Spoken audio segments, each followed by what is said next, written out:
Hi, it's James Harrison. It's time for Sunday Stories. Today we're going to talk about how I came about getting one of my favorite drum sets that I have. It's the set you see up behind me. It's the Slingerland. I just call it the Buddy Rich model.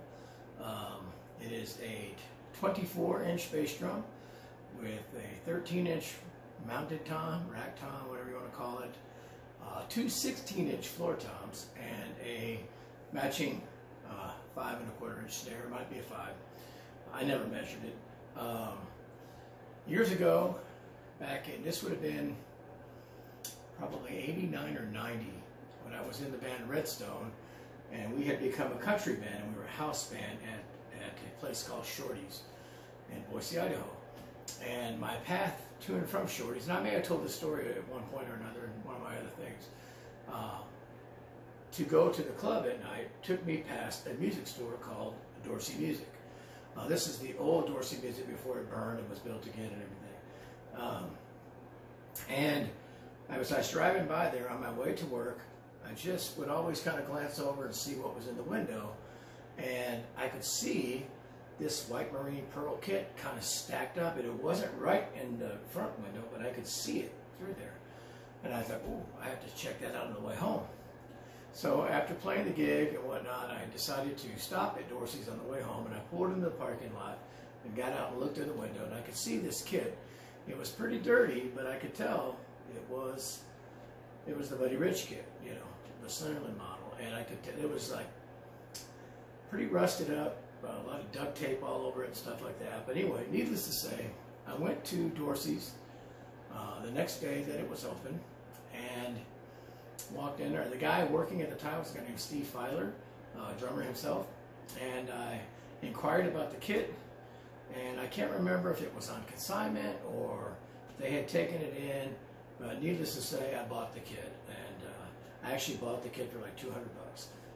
It was pretty filthy. I took it home and immediately took it apart and started checking out everything, and I got some like polishing type steel wool, and the rust came right off, just sparkling up like brand new. I was like, oh, this is going to be great. I took some my Goo Gone and things like that and cleaned the shells up and got all the duct tape marks off, and there were no cracks in anything and whatnot.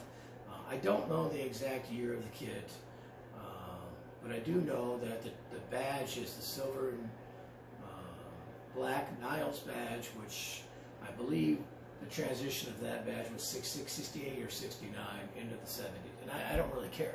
I know that I used that kit. I did several. I really got into the Buddy Rich thing just because of that kit. I'd always been a fan of Buddy Rich, but it kind of made me want to try some things.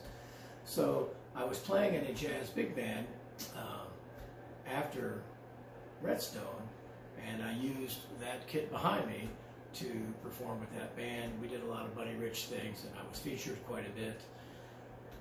And I played that kit in a lot of jazz big band things because I liked the sound of the old, I guess I'd say the wood and everything that I got. Now this is all prior to having any real endorsements. I was not a Yamaha artist at the time.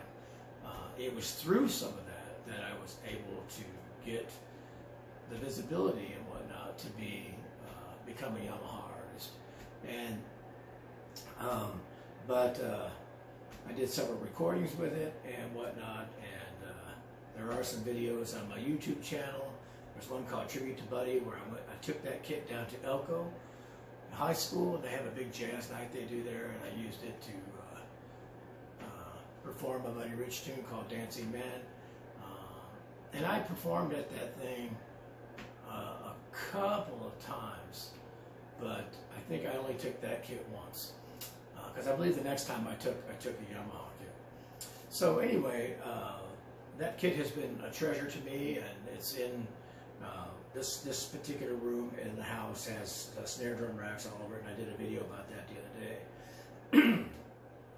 But I keep this kit in the house to try to just make sure that it always stays in good condition and whatnot. And I do have the tom mount for it, and I do have like an L rod that comes out of a bass drum for it and whatnot for a cymbal.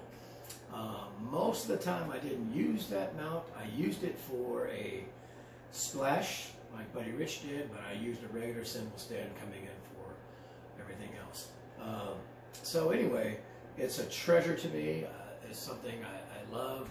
I've had it again since probably 89 or 90, and it's just a gorgeous kit. It sounds fantastic. I just use white ambassadors on it. I do have an original logo Slingerland head to put on it at any time, or the logo head from Remo. Excuse me, I got a scratch there. If I want to do that with the JH on it. So anyway, it's one of my favorite kits. That's the story of how it came about. It's a keeper for me. I'm one of those guys that has accumulated a few drum sets over the years, and I've gotten rid of a ton of them. And some snares, and I'm actually going to be getting rid of quite a bit just because I realize it's the time that somebody else should be getting some enjoyment out of those. And I mean, I'm not getting rid of all of them, I'll keep some, but somebody should be enjoying some of these drums. But if I ever get a call for a big band type thing, I like to try to use that kit if possible. So anyway, that's the story of how I got it from an old store called Doshi Music in Boise, Idaho. And I was in the band Redstone at the time, which is still exists. But anyway, at that time they were a country band, and it was a house gig, and it was traveling to and from that gig that I saw that kit and decided I had to stop and check it out. So that's how that kit came about. There's my Sunday story.